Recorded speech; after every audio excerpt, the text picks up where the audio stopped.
കിട്ടി, ഒരു തിരുവനന്തപുരം മേയറെ കിട്ടി എന്നതുകൊണ്ട് ഒരു ചക്കക്ക് ഒരു മുയലിനെ കിട്ടിയത് എഴുതിയിട്ട് എല്ലാ ചക്കക്കും മുയലിനെ കിട്ടൂല. അതാണ് രാജഗോപാൽ MLA ആയെങ്കിലും പിന്നെ MLA ആവാൻ പറ്റിയില്ല. അപ്പൊ എന്താ മാർഗം? ഈ സ്വാമിമാർക്ക് എന്തിനാ ഇത്ര പൈസ? ഈ സഞ്ചി നിറയെ പൈസ എന്തിനാ? എനിക്ക് മനസ്സിലാവുന്നില്ല. സ്വാമി സന്യാസി എന്ന വാക്കിനർത്ഥം നമ്മൾ മനസ്സിലാക്കിയത് സമ്യക്കായി ന്യസിക്കുന്നവൻ, ഒന്നും വേണ്ടെന്ന് തീരുമാനിക്കുന്നവൻ, നല്ല മനസ്സോടുകൂടി വേണ്ടെന്ന് വെക്കുന്നവനാണ് സന്യാസി.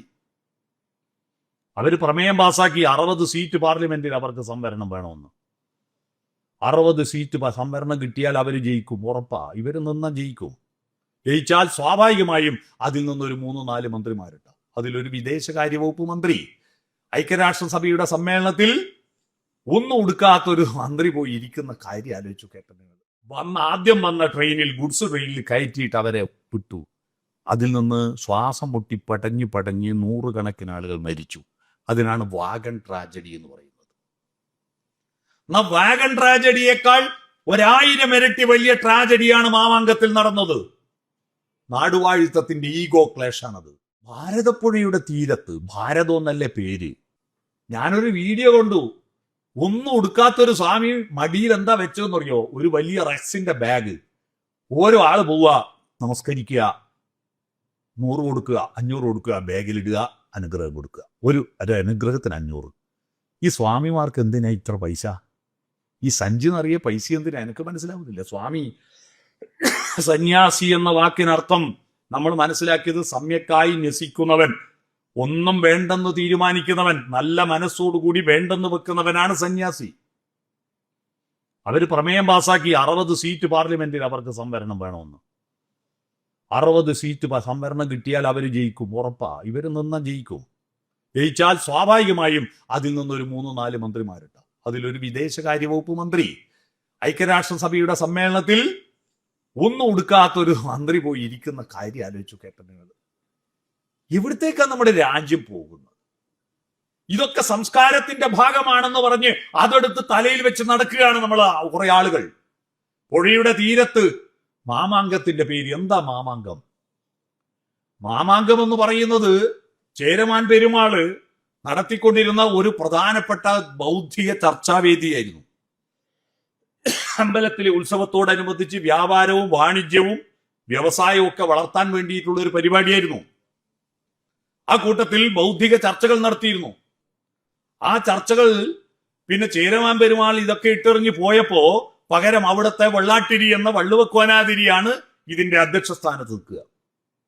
ആ അധ്യക്ഷ സ്ഥാനത്ത് നിൽക്കുന്ന വെള്ളാട്ടിരിയെ കീഴടക്കിയിട്ട് സാമൂതിരി ഈ അവകാശം കൈയടക്കിയപ്പോ ആ സാമൂതിരിയിൽ നിന്ന് വെള്ളാട്ടിരി, സ്വന്തം നാട്ടുകാര് നമുക്ക് കിട്ടണമെന്ന ഈഗോ ക്ലാഷിന്റെ പേരിൽ നടന്ന യുദ്ധമായിരുന്നു മാമാങ്കം. പിന്നെ നമ്മൾ അറിയപ്പെടുന്നു.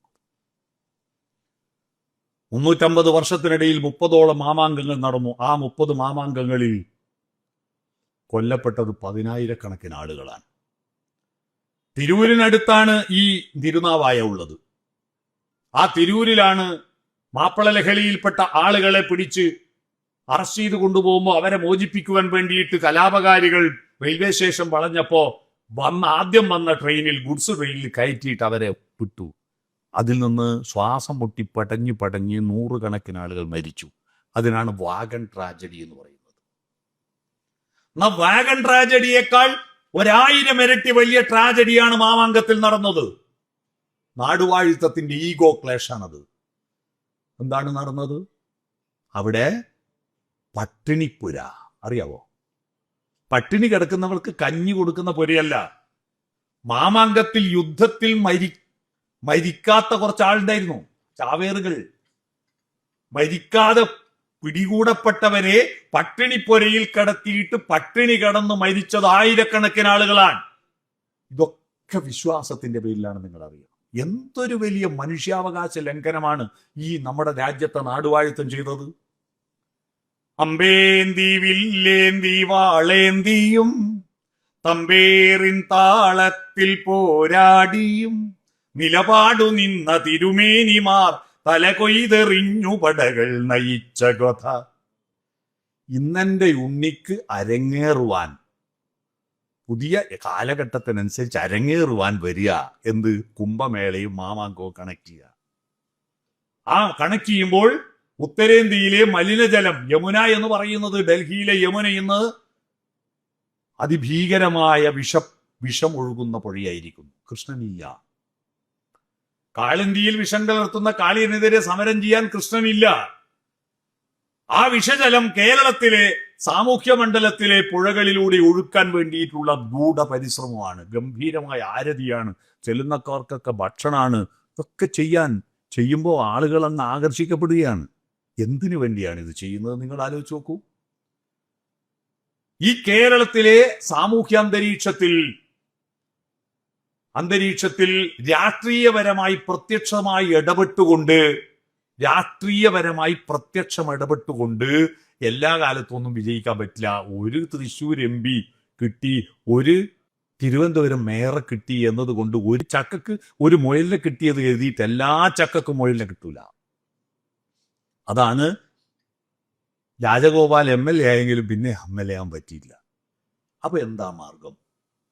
നമ്മുടെ സാംസ്കാരിക മണ്ഡലത്തിൽ നമ്മുടെ ഈ രാജ്യത്ത് നശിപ്പിച്ച കെട്ടുപോയ ആദർശങ്ങൾ, നാടുവാഴിത്തത്തിന്റെ കാലം കൊട്ടയിലെറിഞ്ഞ മൂല്യങ്ങളെ തിരിച്ചെടുത്തുകൊണ്ട്, മൂല്യങ്ങൾ എന്ന് പറയാൻ പറ്റില്ല അതിനെ, ആ വൃത്തികേടുകളെ തിരിച്ചെടുത്തു കൊണ്ടുവന്നിട്ട് പുതിയ കാലഘട്ടത്തിലെ മനുഷ്യർക്ക്, ഭക്ഷണമില്ലാത്ത മനുഷ്യർക്ക്, തൊഴിലില്ലാത്ത മനുഷ്യർക്ക്, ഒന്നുമില്ലാത്ത, സ്കൂളില്ലാത്ത കാലത്തൊന്നും ഇവരാരും ഉണ്ടായിരുന്നില്ല. അന്ന് മാമാങ്കം നടത്തുന്നവരോ അന്ന് കുംഭമേള നടത്തുന്നവരോ സ്കൂൾ ഉണ്ടാക്കാനുണ്ടായിരുന്നില്ല.